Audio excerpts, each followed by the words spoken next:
الشيطان الرجيم بسم الله الرحمن الرحيم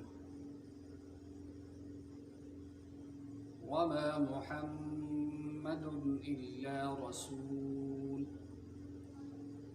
قد خلت من قبله الرسل أفإن مات أو قتل انقلبتم على أعقابكم ومن ينقلب على عقبيه فلن يضر الله شيئا وسيجزي الله الشاكرين صدق اللہ العظیم۔ محترم سامعین، درس تفسیر کے سلسلہ میں آج ہم سورۃ آل عمران کی آیت نمبر 144 تلاوت کر رہے ہیں، یعنی آج کا ہمارا سبق سورۃ آل عمران کی آیت نمبر 144 ہے۔ تو چلیے ترجمے کی طرف جاتے ہیں۔ اللہ فرماتے ہیں وما اور نہیں ہے محمد صلی اللہ علیہ وسلم الا مگر رسول ایک رسول، قد خلت تحقیق سچی بات ہے کہ گزر گئے، من قبل ہی ان سے پہلے، الرسل رسول، افإن مات اگر وہ مر جائیں، او قتلا یا ان کو قتل کر دیا جائے، انقلبتم تم پھر جاؤ گے، علی اعقابکم اپنی ایڑیوں پر، ومن اور جو ینقلب پھر جائے گا، علی عقبیہ اپنی ایڑیوں پر، فلن یضر اللہ تو وہ ہرگز نقصان نہیں پہنچا سکے گا اللہ کو، وسیجزی اللہ اور ان قریب اللہ تعالی جزا دیں گے، بدلہ دیں گے، الشاکرین شکر گزاروں کو، شکر کرنے والوں کو۔ محترم سامعین، اس سے پہلے جو غزوہ بدر کا جو واقعہ پیش آیا تھا کہ اللہ کے رسول صلی اللہ تعالیٰ علیہ وسلم تقریباً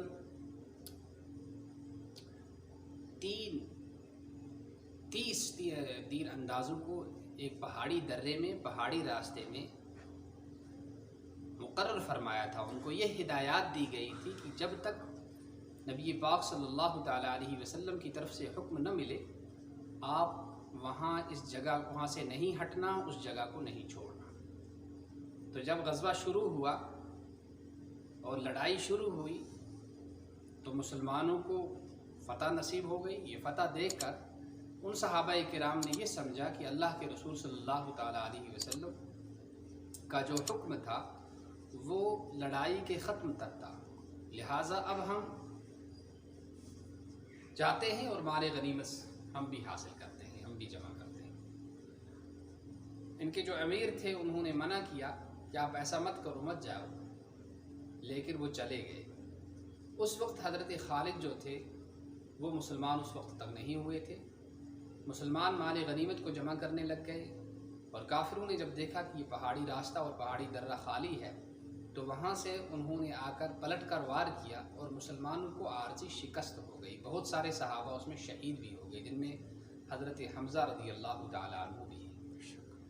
اس کے بعد ایک اور صحابی شہید ہوئے جن کا نام ہے مصعب بن عمیر رضی اللہ تعالیٰ عنہ، اور حضرت مصعب بن عمیر رضی اللہ تعالیٰ عنہ یہ شکل و صورت میں نبی پاک صلی اللہ تعالیٰ علیہ وسلم سے بہت ملتے تھے۔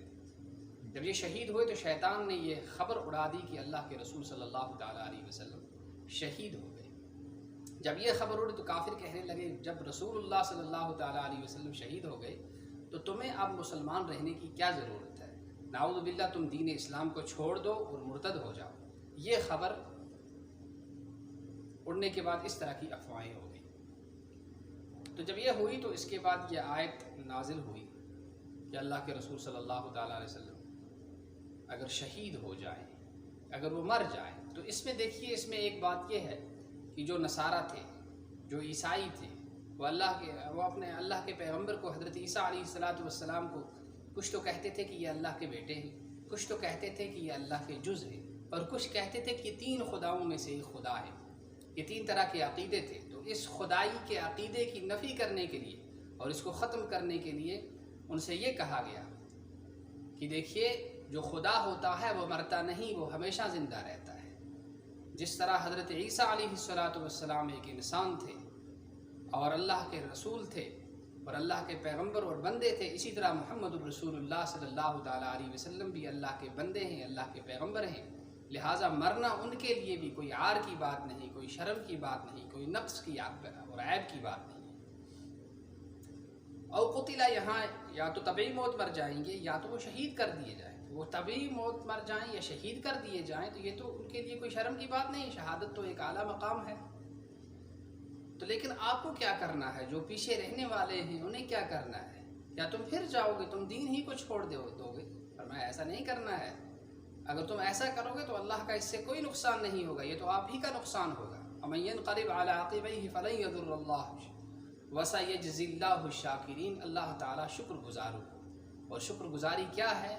ایک تو زبان سے آدمی شکر ادا کرے، اور دوسرا عملی طور پر اللہ کے احکام کو سنے، سیکھے اور ان پر عمل کرے اور دوسروں تک پہنچائے، یہ عملی شکر ہے۔ اب جائے محمد رسول اللہ صلی اللہ تعالیٰ علیہ وسلم، جو یہ نام ہے اس کے بارے میں تھوڑا سا بتا دیتے ہیں۔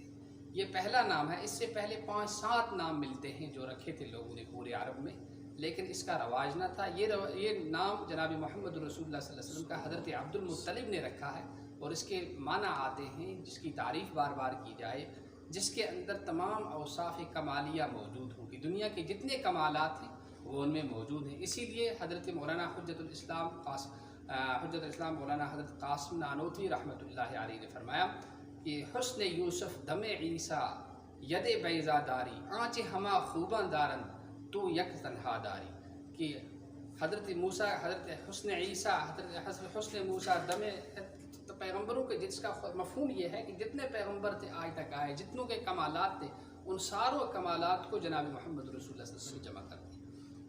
دوسرا شاعر کہتا ہے وَشَقَّ لَهُ مِنْ اسْمِهِ كَيْ يُجِلَّهُ فَذُو الْعَرْشِ مَحْمُودٌ وَهَذَا مُحَمَّدٌ وَضَمَّ الْإِلَٰهُ اسْمَ النَّبِيِّ إِلَىٰ اسْمِهِ إِذَا قَالَ الْخَمْسُ الْمُؤَذِّنُ أَشْهَدُ، کہ اللہ نے اپنے نام سے رسول پاک صلی اللہ تعالیٰ علیہ وسلم کے نام کو نکال کر رکھا، تو عرش والا یعنی خدا جو ہے وہ محمود ہے اور یہ محمد ہے۔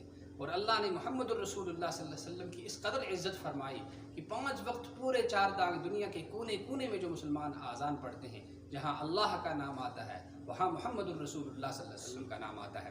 اور دوسری ایک بحث اس میں اور بھی ہے کہ جب محمد الرسول اللہ صلی اللہ علیہ وسلم کا نام لیا جائے تو ہمارے کچھ بھائی کہتے ہیں کہ ہاتھوں کو چومنا چاہیے اور آنکھوں کے ساتھ لگانا چاہیے۔